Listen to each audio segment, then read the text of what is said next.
At the beginning of Star Wars, The Old Republic, when we were building it, or coming up with the initial design, we had to decide which planets we were going to put in that were from Star Wars Knights of the Old Republic. Taris would be a really cool planet to put in there because it was totally destroyed in the first game. When we decided to destroy Taris in Knights of the Old Republic, we did so because we felt we really needed an impactful moment from the main villain of the game. So Malak had to come across as someone despicable. We cannot risk her escaping Taris. Destroy the entire planet. We thought the best way to do that was to give you this world that you had experienced and discovered and come to love, and then have him destroy it right in front of you.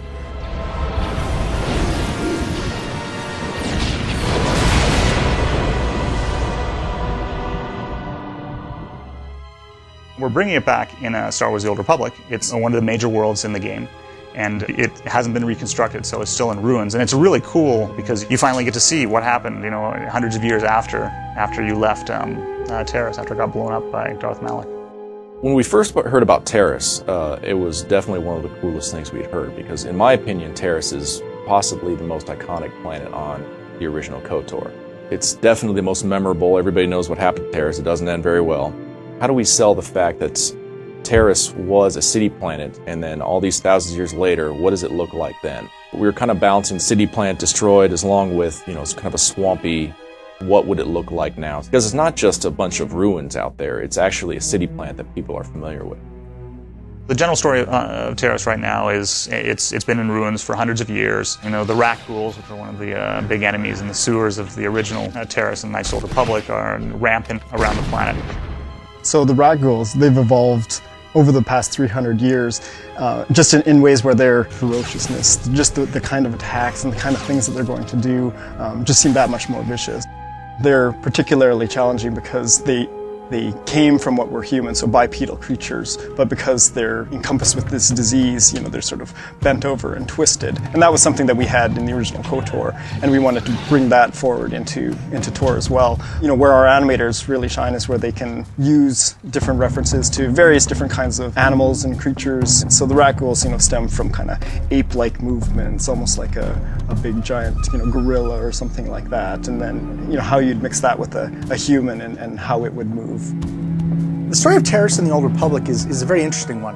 It's a very symbolic world. The Republic wants to rebuild it to show that even with all the devastation wrought by Malak and the Sith, they can rebuild, they can survive, they can come back from this kind of thing.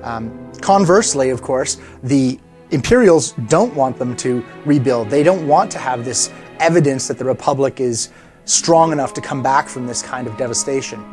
The original plan for Taris was to have a giant swamp, but once we actually started blocking Taris out, we really started to push what we could do with the verticalness. And then everybody saw, they're like, oh my God, that looks great. And so we just kept going and going and more. And eventually we got to where everybody saw it and they're like, wow, that's definitely Taris. Taris is one of the more interesting worlds in the Old Republic, not just because it's, you know, an old world from Knights of the Old Republic, but also because it's a type of world that hasn't been explored in video games very often, which is this huge Coruscant-like or, you know, metropolitan-like city that's been completely wiped out. So you have all these huge skyscrapers that have been destroyed and toppled, and you have these incredible vistas, you have these incredibly unique areas to explore. It's just a very unique looking planet, and I think people are going to be impressed with it. I know that it's one of our favorite planets here on the team. One of the great things about the original Knights of the Old Republic games was players were able to make an impact on the Star Wars galaxy. They were able to leave their mark on this wonderful setting. And in the Old Republic MMO, we're trying to make sure we recapture that spirit, that importance of the player. So whether you're a Republic faction or an Imperial player, you are going to get a chance to make a real difference. You get to determine what is going to happen to this world, and it will be reflected in what happens in the game. Your choices actually make a difference.